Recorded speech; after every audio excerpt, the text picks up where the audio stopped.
নমস্কার। শনিদেবকে তুষ্ট করার জন্য শনিবার হচ্ছে সবথেকে স্ট্রং একটা দিন। আর এই দিন বাধা বিপত্তি এড়িয়ে নিজের জীবনকে আরও অনেক দূরে নিয়ে যাওয়ার জন্য এই কাজটা অবশ্যই করুন। কি করতে হবে?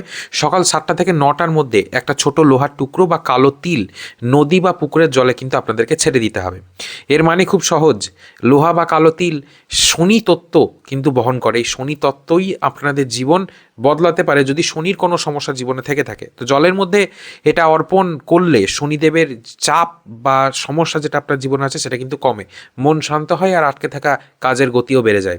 এবং এই যে লোহার জিনিসটা সেটা জলে দেওয়ার পর আপনাদেরকে 11বার বলতে হবে ওং সং শনশ্চরায় নমঃ। এই মন্ত্রটা আমি কমেন্ট সেকশনে দিয়ে দেবো, আপনারা দেখে নেবেন।